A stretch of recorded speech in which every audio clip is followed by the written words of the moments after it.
তুমি তুমি তোমাকে অবশ্যই আমাদের পার্টি প্রোগ্রাম পড়ো।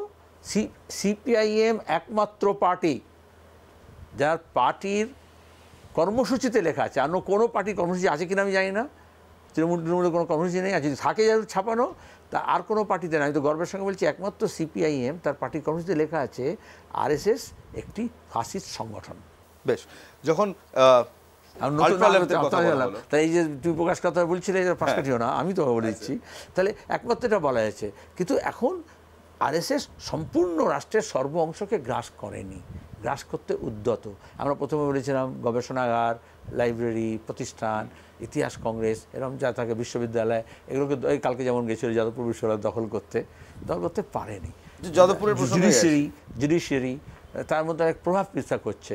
তাহলে দাঁড়িয়ে রাষ্ট্রের বিভিন্ন অঙ্গ আছে।